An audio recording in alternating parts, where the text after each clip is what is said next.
At my husband's funeral, my greedy daughter-in-law made a scandal by saying, "I have crocodile tears and shouldn't cry."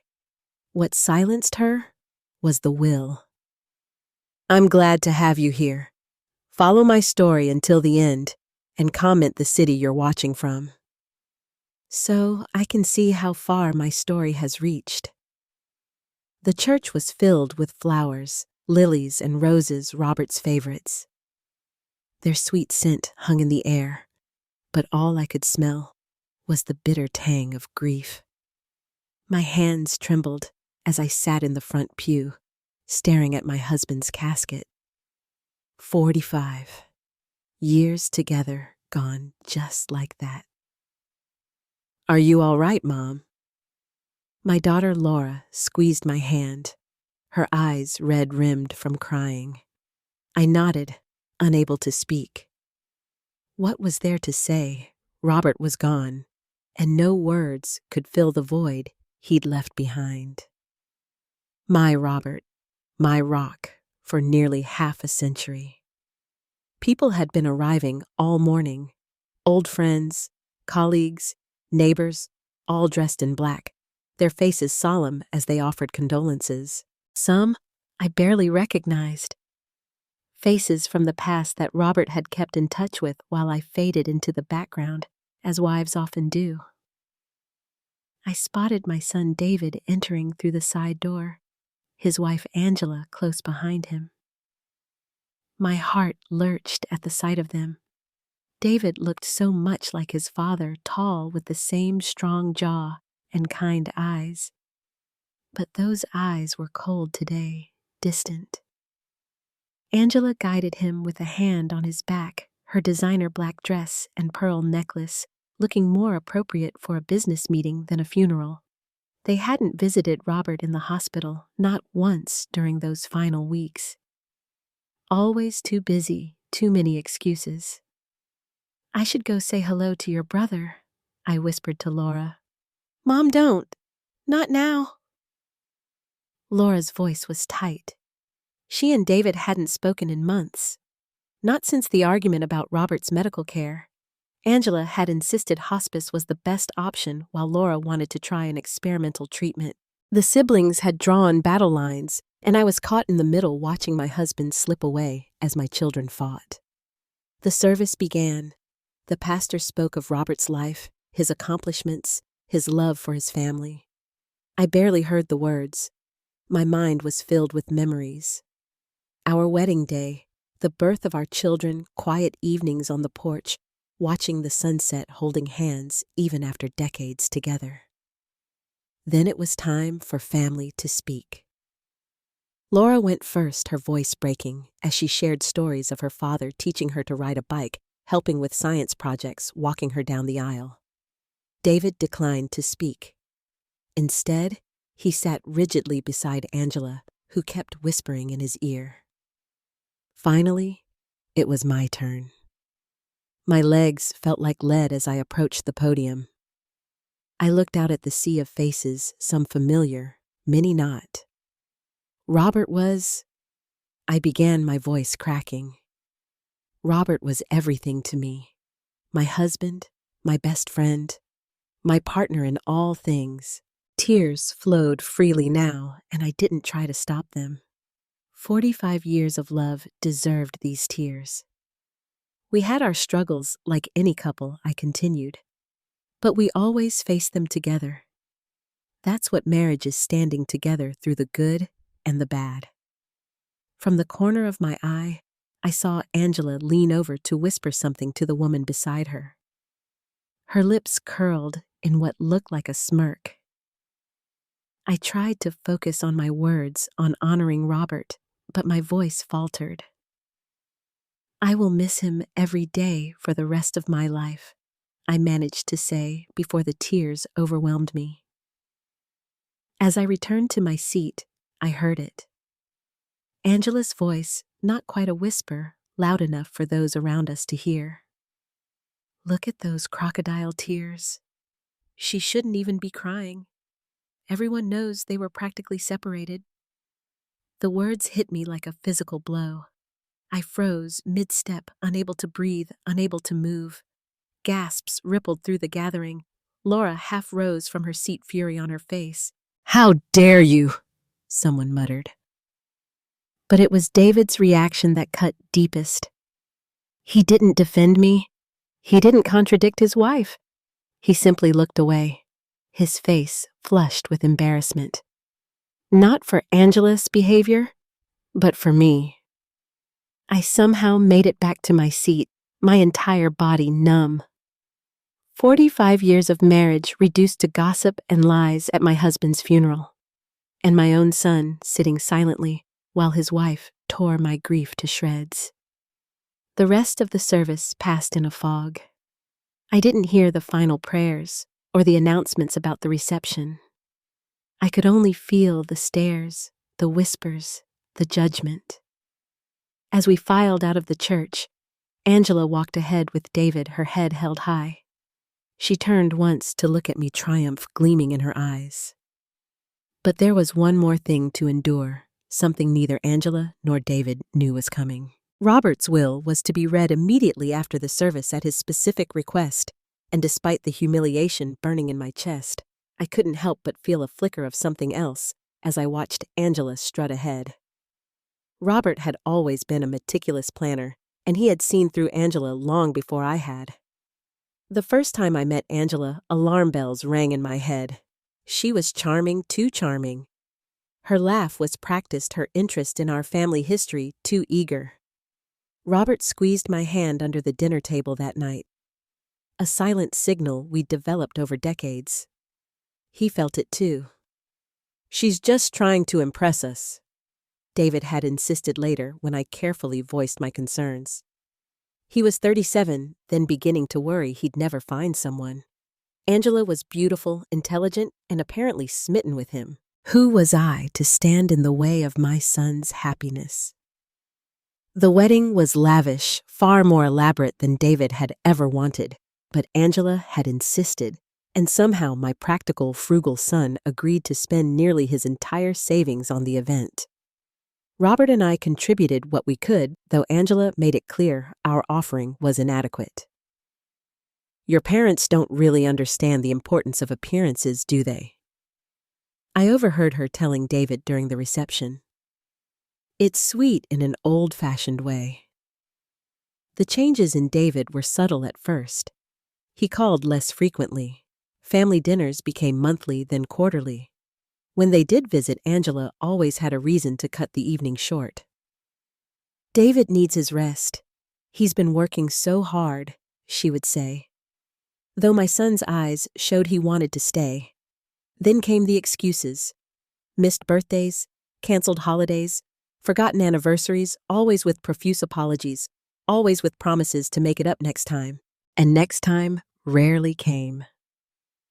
When Laura gave birth to her first child, David and Angela arrived 3 days late.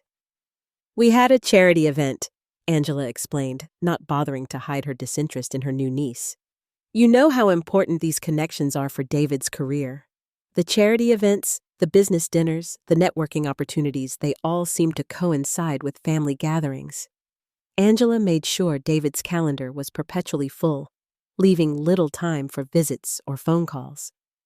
Then came the comments like poison dripped slowly into David's ear. "Your parents are so set in their ways," she would say within my hearing. "They mean well, but they just don't understand how the world works now." Or, "It's sweet how your mom still thinks she needs to take care of you. Some mothers just can't let go, can they? And worst of all, they always make me feel like I'm not good enough for you, like no one would ever be good enough for their precious son." David would defend us weakly at first, then not at all. It was easier to agree to keep the peace with his wife. The real breaking point came when Robert was diagnosed with cancer 4 years ago.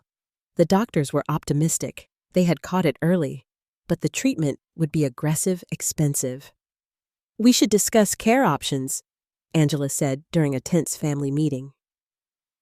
"These treatments will drain your retirement savings. And for what, a few more years?"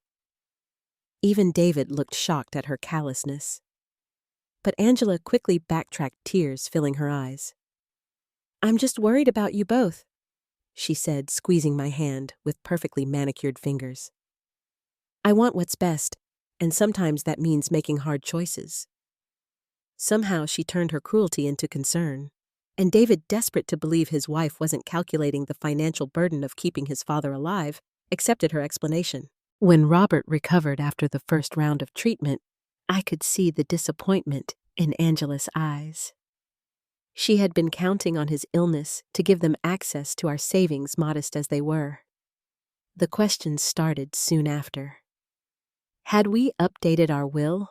Was the house paid off? What about life insurance? All asked with practiced casualness, as if she were merely showing interest in our well-being. Robert saw through it all. One night, after another strained family dinner where Angela had grilled us about our finances, he took my hand and led me to his study. "I need to make some changes," he said quietly, pulling out a file of legal documents. "I've been thinking about this for a while." I nodded, understanding immediately. "David won't like it." Robert sighed, looking suddenly older than his 72 years. "David isn't thinking clearly. Hasn't been for years, but someday he'll see the truth. And when he does, we need to make sure he's protected. The boy we raised is still in there. Maggie. He's just lost right now." Over the next few months, Robert met with our attorney several times. He never told me the details, just that he was setting things right. When the cancer returned last year, more aggressive than before, he seemed almost at peace with it. "Promise me something," he said one night as I sat by his hospital bed. "Promise me you won't tell them about the changes to the will until after I'm gone. Angela will just try to make David contest it." "Robert, don't talk like that. You're going to beat this again." He smiled, but we both knew better. The treatment wasn't working this time. "Promise me, Maggie." I promised, and I kept that promise through the horrible final months, through the hospice care, through the painful, drawn-out goodbye. I kept it when Angela stopped visiting, entirely claiming the sight of Robert in a hospital bed was too upsetting. I kept it when David came alone, awkward and guilty, unable to meet my eyes. I kept it at the funeral, even as Angela's cruel words cut through my grief. I kept it as we drove to the attorney's office, where Robert's last wishes would finally be revealed. Angela sat across from me now, impatience written across her face as we waited for the attorney to prepare the documents. She kept checking her watch as if she had somewhere more important to be. "Let's hope this doesn't take too long," she whispered to David. "We need to start figuring out what to do with the house. The market is hot right now." David nodded absently, but I caught a flicker of discomfort in his eyes. Some small part of him was still the boy Robert and I had raised, the kind, thoughtful son who had been gradually erased by years of Angela's influence. The attorney entered files in hand, and Angela straightened her expression, shifting to one of appropriate solemnity. Laura sat beside me, her hand finding mine under the table. "Before we begin," the attorney said, "Mr. Harris left specific instructions. There's a letter that must be read first." He handed me an envelope, my name written in Robert's familiar handwriting. "He asked that you read it aloud, Mrs. Carter." My hands trembled as I opened it, wondering what final words my husband had left for us and what bombshell was about to drop. My hands trembled as I unfolded Robert's letter. The paper felt worn, as if he had written and rewritten it many times before finding the right words. I cleared my throat and began to read. "My dearest family, if you're reading this, I've moved on to whatever comes next. Don't be sad for too long. We all knew this day would come, and I've made my peace with it. Before Mr. Harris reads the legal details of my will, I want to explain my decisions. Throughout my life, I've tried to do what's right, not what's easy. This final act is no different. Maggie, my love, you gave me 45 beautiful years. You stood by me through success and failure, through health and sickness. You were my anchor when the world seemed to be spinning out of control. Everything I am, everything I achieved, I owe to your unwavering support.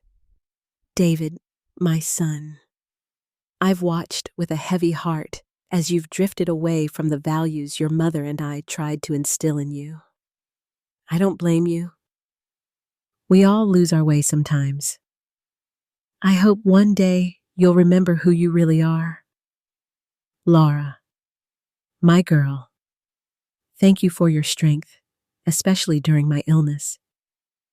Your mother will need that strength in the days ahead. I've made choices in this will that may surprise some of you.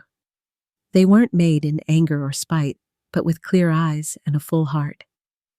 I've built something over my lifetime, and I want to ensure it serves the right purpose after I'm gone.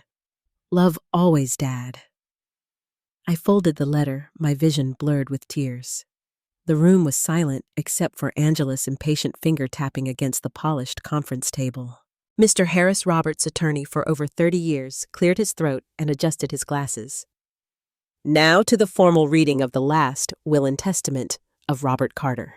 Angela straightened in her chair, a smile playing at the corners of her mouth. She reached for David's hand, squeezing it in anticipation. To my wife, Margaret Carter, I leave our family home at 278 Oakwood Drive free and clear of any mortgage or lien, along with a monthly stipend of $5,000 for the remainder of her natural life. I nodded, having expected this much. Our home wasn't grand, but it was ours filled with 45 years of memories. To my daughter, Laura Carter Mitchell, I leave the sum of $120,000 and my collection of first edition books, which she has always admired. Laura gasped softly beside me. The books were valuable both monetarily and sentimentally. To my son, David Carter, Mr. Harris continued, I leave the sum of $15,000. Angela's head snapped up, her smile vanishing. That's it, she hissed. David sat, frozen confusion etched across his face. Mr. Harris held up a hand, indicating he wasn't finished. However, I have established a trust fund in the amount of $300,000 for my grandson, Ethan Carter, to be used exclusively for his education and well-being. What does that mean, exclusively? Angela demanded. It means, Mr. Harris explained patiently, that the funds can only be accessed for expenses directly related to Ethan's education, healthcare, and basic needs. Mrs. Carter and myself are named as co-trustees. I watched as Angela's face flushed with anger. She had been counting on a substantial inheritance money she could control. Instead, Robert had ensured that our grandson would be taken care of, but in a way that Angela couldn't exploit. As for the remainder of my estate, Mr. Harris continued, including my investments, retirement accounts, and the proceeds from my life insurance policy, I leave to the Robert and Margaret Carter Foundation, which I have established to support medical research for pediatric cancer treatment. Angela shot to her feet. This is ridiculous. There must be some mistake. She turned to David. Say something. This can't be legal. David looked stunned, as if he'd been slapped. Dad left almost everything to charity. Mr. Harris nodded. Mr. Carter was quite specific about his wishes. The foundation was something he and Mrs. Carter discussed for years, ever since your sister Grace passed away from leukemia. Grace, our firstborn, the daughter we lost when she was only 6. The pain had dulled over the decades, but it never truly went away. Robert and I had often talked about doing something meaningful in her memory, but I had no idea he'd actually gone through with it. This is outrageous, Angela sputtered. We'll contest it. David is his son. He deserves his fair share. Mrs. Carter, Mr. Harris said calmly, I should inform you that Mr. Carter anticipated a challenge to his will.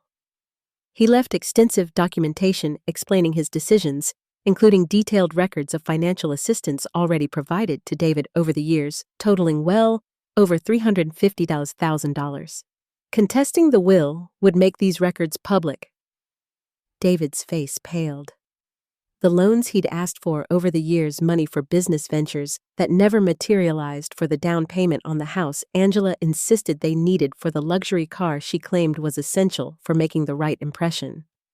Robert had never asked for repayment, but he'd apparently kept meticulous records. "He can't do this," Angela whispered, but her voice lacked conviction. "It's not fair." "It's perfectly legal," Mr. Harris replied. "And in my professional opinion, it would be unwise to contest it." Laura reached over and squeezed my hand. I squeezed back, grateful for her support.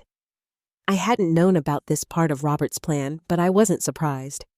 He had always believed in doing what was right, even when it was difficult. The meeting concluded shortly after, with Angela storming out without a word. David lingered, looking lost. "Mom," he said, his voice small. "I didn't know about the foundation about Grace." "There's a lot you don't know, David," I replied softly. "But maybe now you'll start asking the right questions." He nodded slowly, then followed his wife out the door. As Laura and I gathered our things, Mr. Harris handed me a small envelope. "One more thing," he said. "Robert asked me to give you this privately." Inside was a single key and a note in Robert's handwriting. "For when you're ready, all my love, Bob." The morning after the will reading, I stood in my kitchen going through the motions of making coffee. I'd barely slept, my mind replaying Angela's outrage, David's confusion, and the mysterious key that now sat on my counter. What had Robert planned that I didn't know about? My phone rang, jolting me from my thoughts. Laura's name flashed on the screen. "Mom, have you seen what Angela posted?" My stomach dropped. "No. What now?" "She's on Facebook telling everyone that you and Dad manipulated him into changing his will when he was sick. She's saying you both took advantage of his weakened state to punish David." I sank into a kitchen chair, suddenly exhausted. That's absurd. Robert was completely lucid until the very end. "I know that, and you know that," Laura said, her voice tight with anger. "But she's painting herself and David as victims. She's even tagged family members and mutual friends." I closed my eyes, feeling a headache coming on. "Let her rant. People who really knew your father won't believe it, but the damage was already spreading." Within hours, my phone was buzzing with texts and calls from relatives and acquaintances. Some offering support, others questioning Robert's decisions. A few even suggested I do the right thing and share the inheritance with David. As if on cue, my doorbell rang. Through the peephole, I saw David standing on my porch alone. He looked terrible, unshaven, dark circles under his eyes. I hesitated, then opened the door. "Mom," he said, his voice low. "We need to talk." I let him in, motioning toward the living room. He sat on the edge of the sofa, looking uncomfortable in his childhood home. "Angela wants me to contest the will," he blurted out. "She says Dad wasn't thinking clearly because of the medication.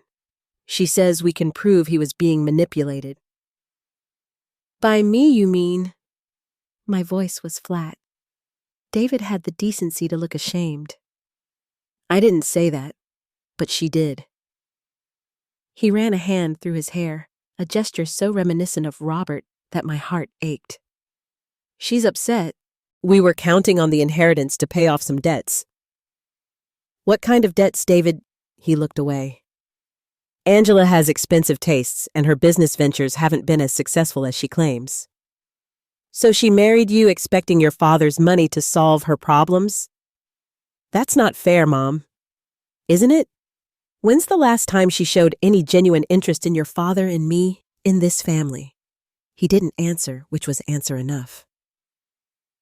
"Your father loved you, David, but he wasn't blind.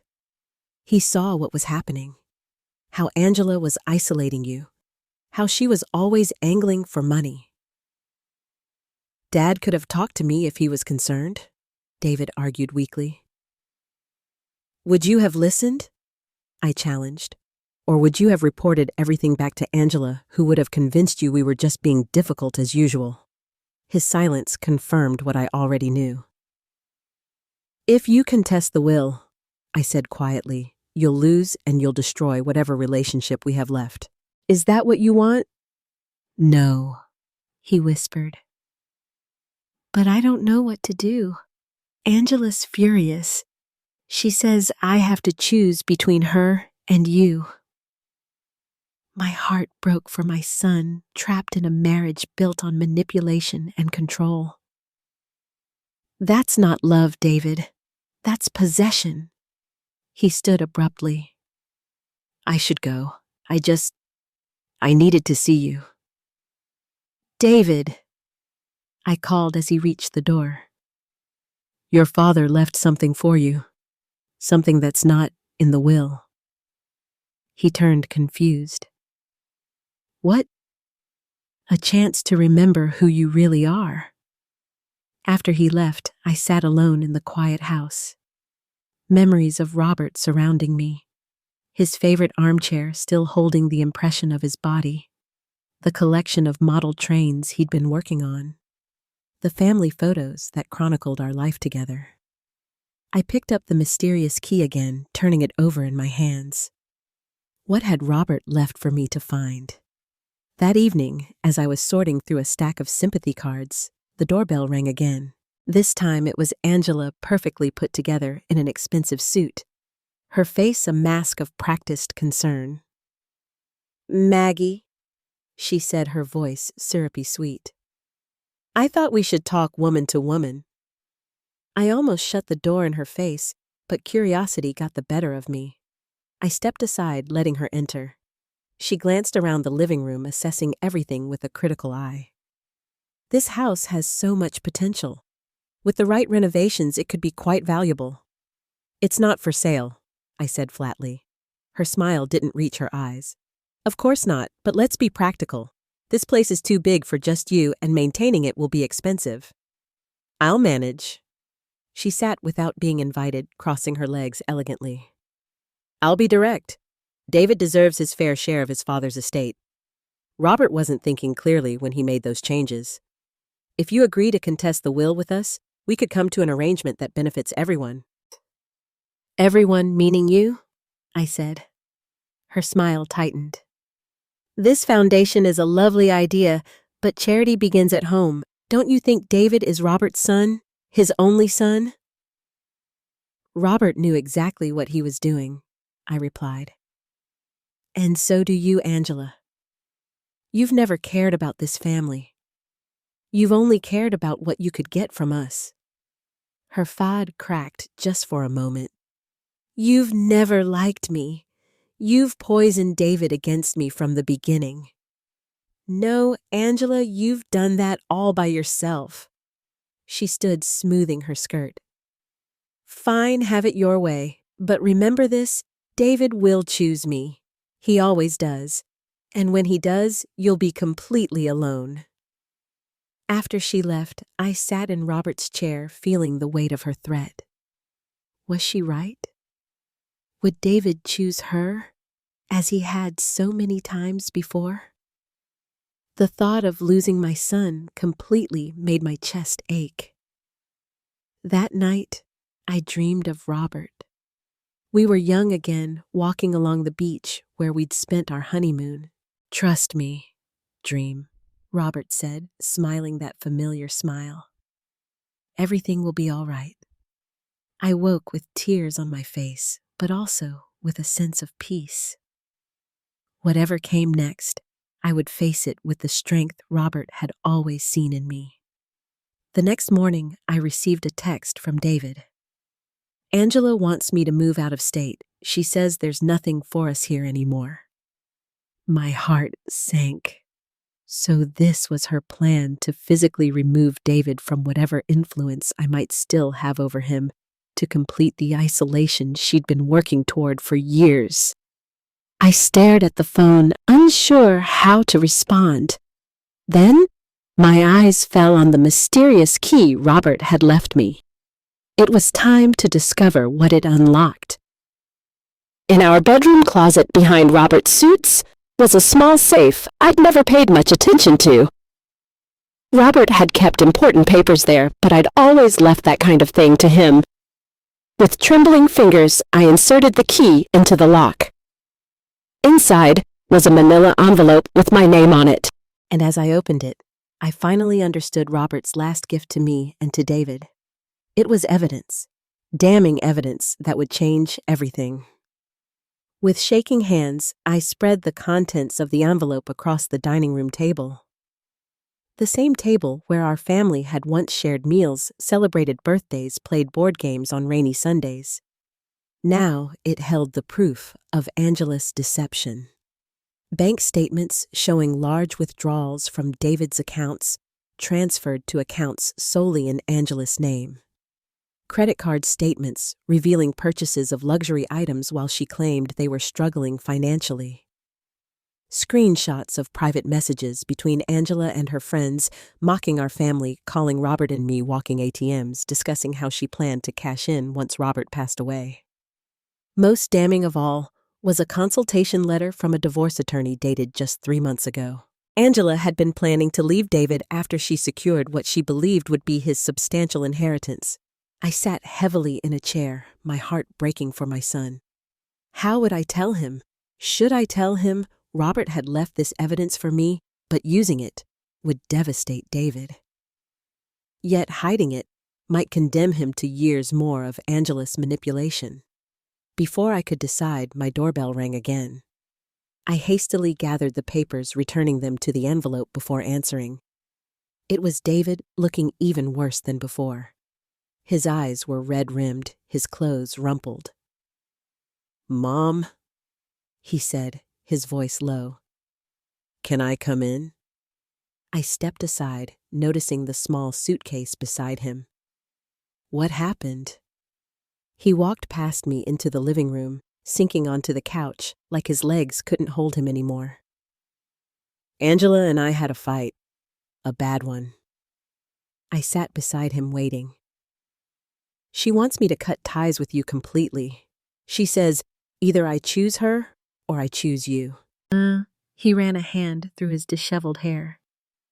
"And when I wouldn't agree right away, she said some things." "What things, David?" He looked up, his eyes shining with unshed tears.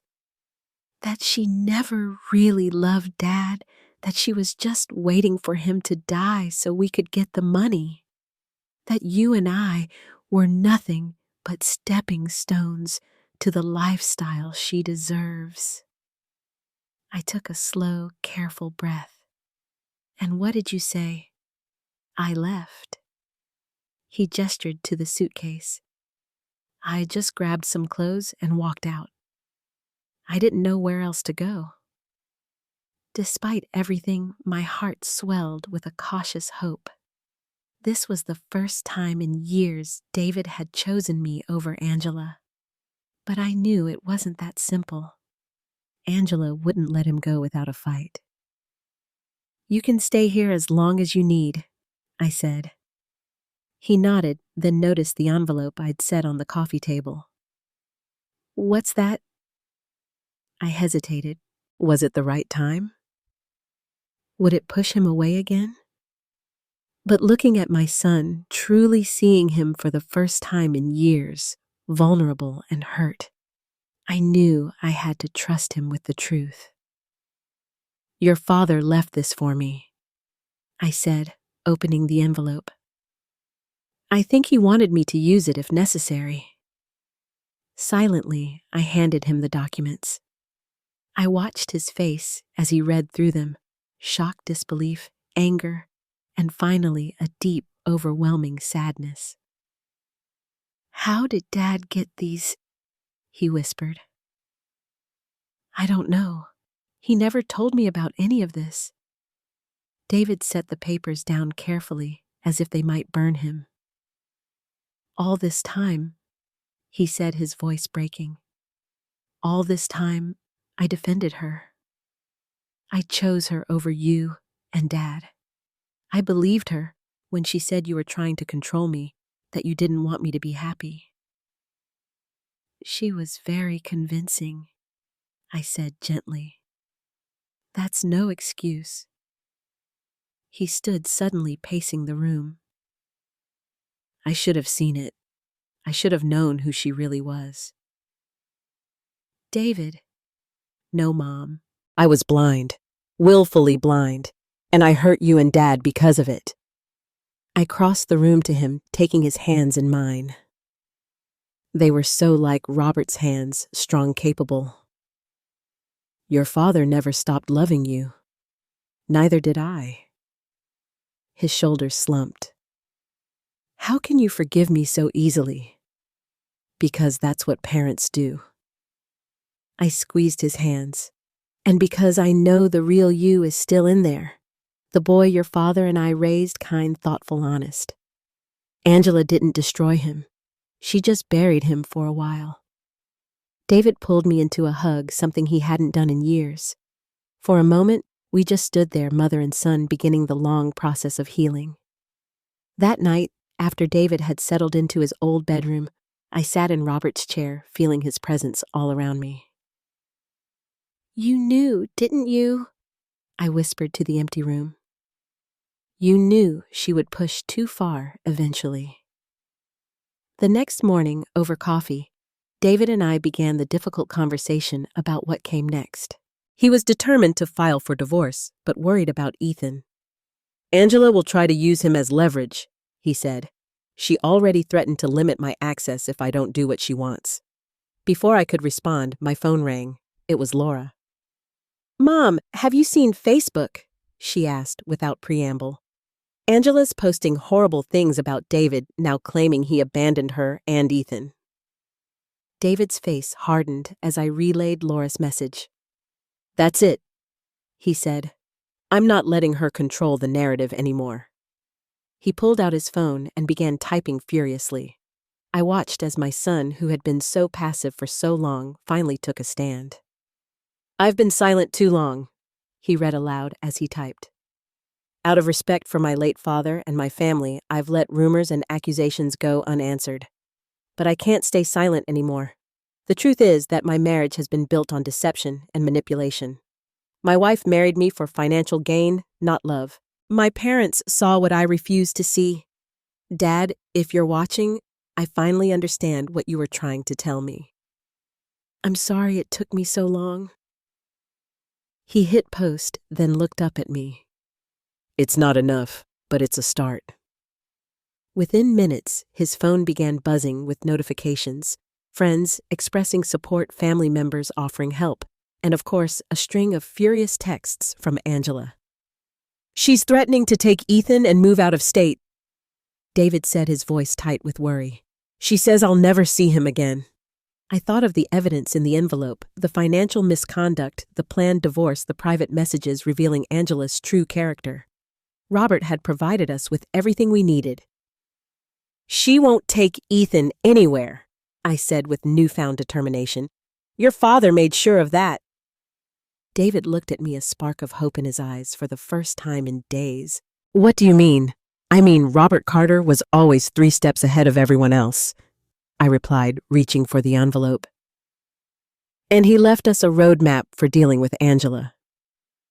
As I laid out the plan Robert had put in motion before his death, I felt a warmth spreading through me. My husband was gone, but his love and protection surrounded us still. He had known this day would come, and he had prepared for it with his characteristic thoroughness. For the first time since Robert's diagnosis, I felt the weight on my shoulders lighten. We had a long road ahead, but we would walk it together, mother and son with Robert's wisdom guiding us. Angela had underestimated all of us, Robert with his quiet foresight, me with my patient strength, and David, whose true character was finally re-emerging from the shadows. Her reign of manipulation was over. That night, as David and I sat looking through old family albums, my phone pinged with a message from Mr. Harris. "Papers filed as per Robert's instructions. Court date set for custody hearing. Angela has been served." David and I exchanged a look of cautious optimism. The battle wasn't over, but for the first time, we were fighting it together. 1 year after Robert's funeral, I stood in our backyard watching as Ethan chased a butterfly across the freshly cut grass. My grandson had turned 9 last month, celebrating with a party that brought together our newly healed family. David flipped burgers on the grill that Robert had loved so much while Laura arranged a platter of fresh fruit nearby. The past 12 months had been challenging, but transformative. Angela hadn't surrendered easily. She'd fought the divorce with a viciousness that shocked even those who knew her well, spreading lies about David's mental health, claiming financial hardship, even attempting to turn Ethan against his father.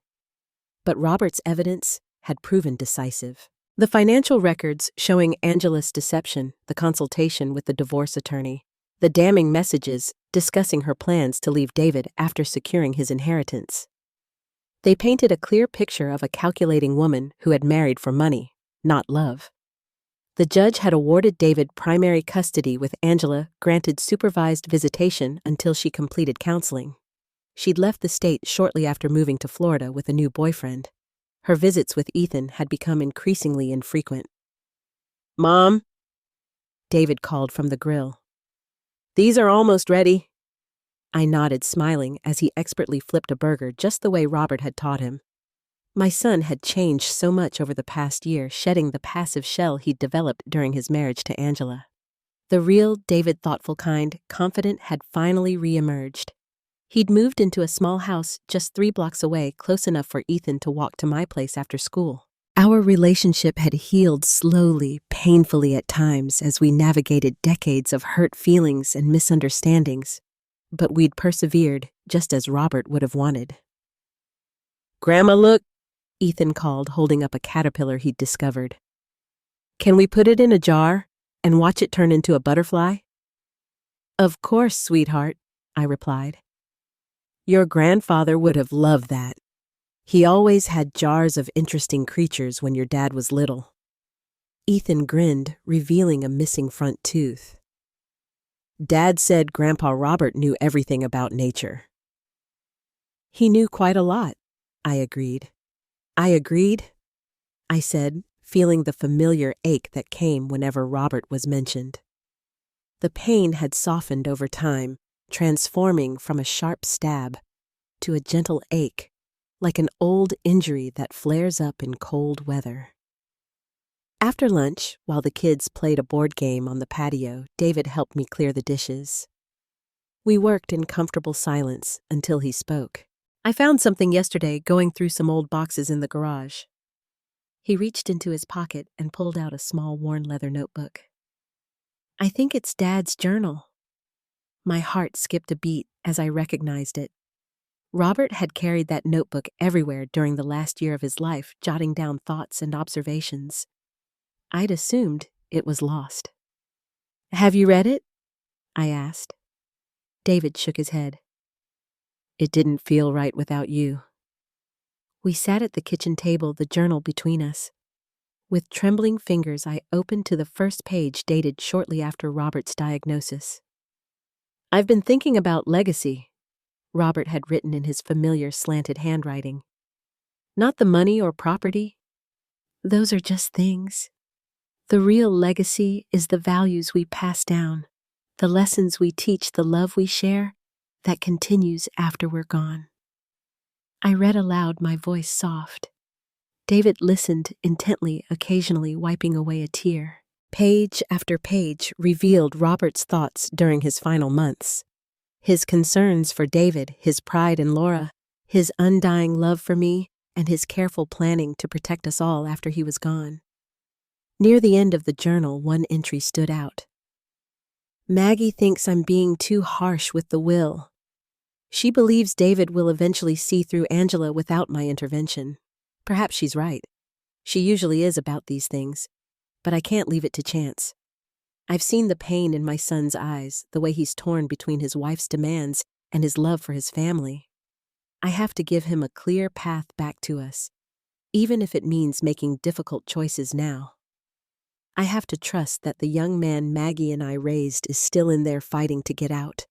And when he does break free, we'll be waiting with open arms, ready to welcome him home." David's shoulders shook with silent sobs. He knew, he whispered. He knew I was trapped, and he found a way to free me. I reached across the table and took his hand. Your father always saw more than he let on. He believed in you even when you didn't believe in yourself. Later that evening, as the sun set over the backyard where Robert and I had spent countless summer evenings, I sat alone on the porch swing he had built decades ago. The journal rested in my lap, open to the very last entry dated just 3 days before his death. My dearest Maggie will find this someday when the time is right. My love, you have been my heart, my soul, my very breath for 51 years. When you read this, I will be gone. But please know that my love for you continues beyond this life. The hardest part of leaving is knowing I won't see your smile, feel your touch, hear your laugh. But I go peacefully knowing I've done everything I can to protect our family. Remember what I always told you about gardening. Sometimes you have to prune away the diseased branches so the healthy ones can thrive. Angela was the disease threatening our family tree. By the time you read this, the pruning will be done and healing will have begun. Trust the process, my love. Trust in David. And most importantly, trust in yourself. You are stronger than you know. Until we meet again. All my love, Robert. Tears flowed freely down my cheeks as I closed the journal. The porch swing creaked gently, almost as if Robert were sitting beside me, pushing it with his foot as he always had. Grandma! Ethan's small voice startled me from my reverie. He stood in the doorway, his pajamas rumpled, his stuffed bear tucked under one arm. Dad said I could stay with you tonight. Is that okay? I wiped my eyes and smiled. Of course it's okay. You can sleep in the guest room or... I hesitated, then continued. You can sleep in Grandpa's study on the pull-out sofa. He always said it was the best spot in the house for sleeping. Ethan's face lit up. Really? In Grandpa's special room? Really? He'd like that, I think. After tucking Ethan into the sofa bed, surrounded by Robert's books and model trains, I paused in the doorway. My grandson's tousled head rested on the same pillow where Robert had taken countless afternoon naps. The circle of life continuing despite loss and grief. David appeared beside me, watching his son sleep. Thank you, Mom, he whispered, for everything. I leaned against him, drawing strength from his presence. Your father would be so proud of you, of all of us together. We closed the study door softly and walked back to the porch. The night was warm, the sky clear, and filled with stars. Robert had loved nights like this. Do you think he knew how it would all turn out?